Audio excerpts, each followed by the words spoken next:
from radiant mind to the illusion of a separate self.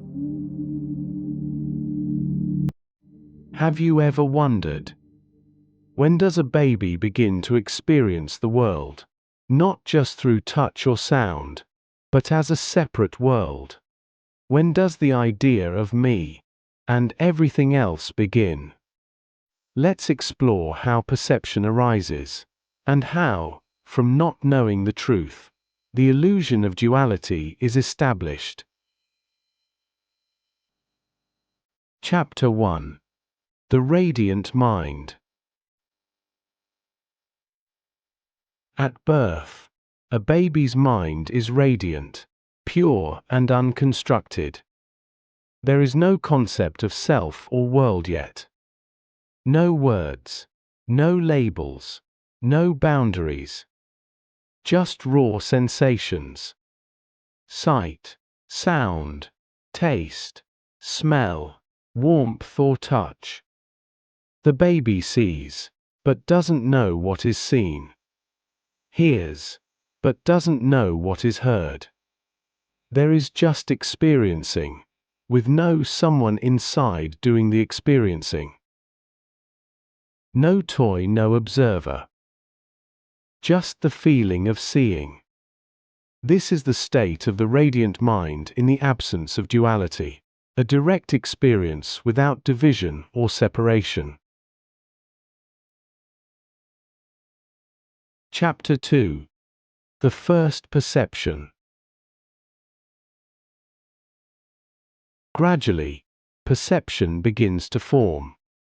Not due to correct vision, but because of not knowing the truth. This not knowing is what the Buddha called ignorance.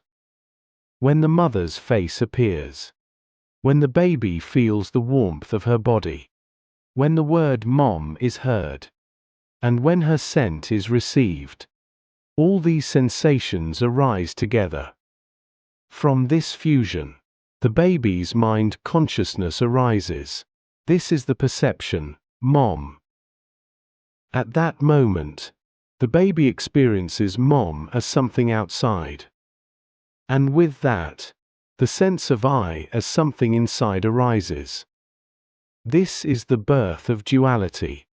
And in that very moment, the sense of a self, in other words, the feeling of self-existence, arises for the first time. Chapter 3. The Ignorance. What exactly is ignorance? Ignorance is not knowing the truth, not understanding how a thought or perception arises. Due to the ignorance, we start believing in a separate self and an external world, which is the wrong vision. With time, more perceptions form.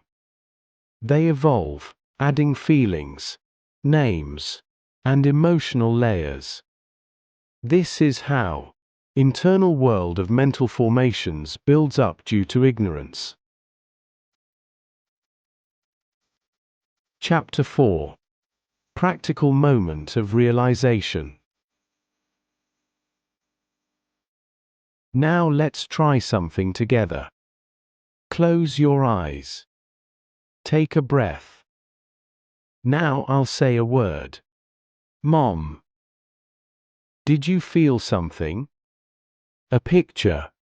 A warm feeling? A memory? That entire package arose in just a moment. But I only said a word. Mom. This is a perfect example of what we call a mind spark. Chapter 5. Unwrapping the mind spark. Let's understand this more deeply.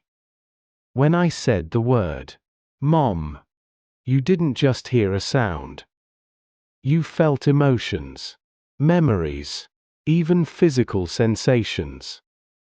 In Dhamma terms, the sound, image, scent, touch are part of the form wave. The emotion, meaning, past experience form the name wave. When these two waves fuse together, in the very same moment, they create a new vibration called mind consciousness, or mind spark.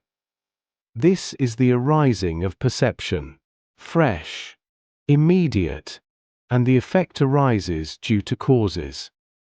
This instant arising of the name wave, without clinging to memory or storing it for the future, is what we call telepathization in this context.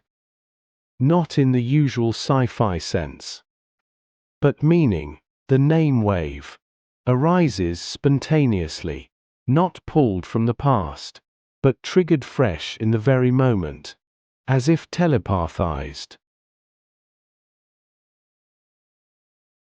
Final chapter. Dissolution of self. What happens when you deeply understand this mechanism? That every perception, every thought, arises like a spark from the fusion of name and form.